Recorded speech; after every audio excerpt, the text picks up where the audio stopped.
writers, and welcome to Writers Workshop today. So yesterday we got started talking about the author that we're going to be doing a study with, and that's Mo Willems, right? And we read the book, A Big Guy Took My Ball by Mo Willems. Now, we're going to focus on this Elephant and Piggy book all week because I want you guys to really understand and learn about his characters, Elephant and Piggy. And so we're going to focus on what happened in this book this week. So let's take a couple minutes to remind ourselves what this book was about. If you remember what it was about, I want you to pause the video. And even if you're by yourself, and it sounds a little silly to do it all by yourself, but that's perfectly fine. I'm all by myself right now, and it makes me laugh sometimes. So pause your video and tell yourself or mom or dad or whoever's with you what happened in this story.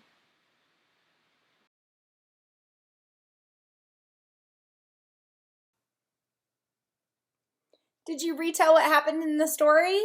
Awesome. Now, let's work together, and I'm going to help retell a little summary of the story. So a summary that I'm going to tell you, I'm not going to read every page. I took pictures of the beginning, middle, and ending in the book, and I'm going to give you a brief overview to just jog your memory about what happened.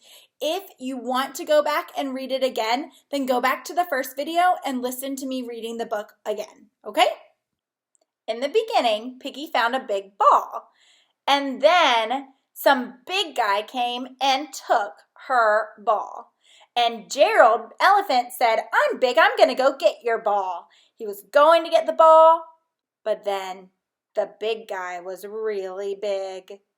So he told Piggy the big guy was just way too big. And the big guy said, "Thanks for finding my ball." And Elephant and Piggy were a little confused because they thought he was going to be mean, but it turned out he was super nice. And the three of them invented a game called Whale Ball. And at the end of the story, they played Whale Ball together. Awesome. So yesterday, you should have worked on drawing either Elephant or Piggy and doing a speech bubble with something that they said in the bubble. Today, we're going to talk about something different that Mo Willems uses in his stories, and that is one of these. What is this?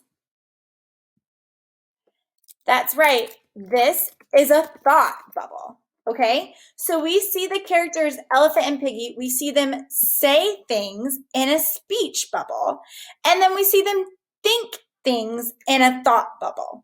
So think for just a second. You say a lot of things out loud, right? Right now, I'm talking out loud. And you are thinking things in your head that I can't hear. Mo Willems uses these thought bubbles to tell you the character's thoughts that they might not say out loud to the other character, okay? For example, when Elephant goes to get the big guy, Piggy thinks, "My hero." Now, she's not saying that out loud. In her head, she's really happy and pleased that Elephant is going to get the big guy for her. So she's thinking, "My hero." Okay? So today, for our writing, I want you to draw either Elephant or Piggy. If you drew Elephant yesterday and you want to draw Elephant again, go for it. If you want to draw Piggy today, perfect. And I want you to draw a thought bubble and then something that one of those characters would think, right? So it is very different from something that they might say out loud, and we're going to practice together. Before we get started writing a thought for either Gerald or Piggy, let's look at another thought from one of Mo Willems' books. So this book is I Broke My Trunk, and you can find this on the YouTube channel. If you're doing Listen to Reading, you can go and listen to this book on the channel. And we see in this that Piggy is thinking. So she thinks, "I have not seen Gerald today. ... Why?" So that's not something that she's saying out loud, right? She's not saying, "I have not seen Gerald today." She's thinking in her head, And while she's sitting there, she's thinking, I have not seen Gerald today. Why? That's a thought she might have in her head. So if I were looking at this picture of Elephant and Piggy, like if I wanted to draw this and this was the picture that I chose, I could do a bubble, boop, boop, boop, a thought bubble coming from Piggy. And maybe I would say in my thought bubble, boop, boop, boop, this is nice, right? Because Elephant and Piggy are standing here.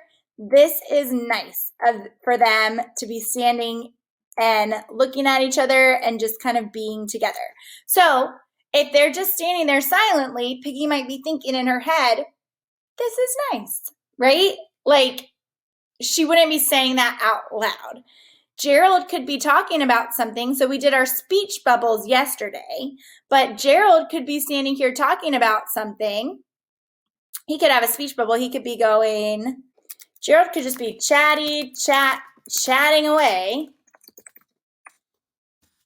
And Piggy is standing here thinking, this is nice, right? That's how we use thought bubbles in our writing. So yesterday you worked on speech bubble. Today you're going to work on this thought bubble here. So here are your directions of what to go and do today. 1, draw elephant or piggy. Remember, I told you I don't care if you did elephant yesterday and you want to do elephant again, do them again. 2, give them a thought bubble. 3, write something that they would think in that thought bubble. Okay? Go ahead and get started on your Writer's Workshop challenge today.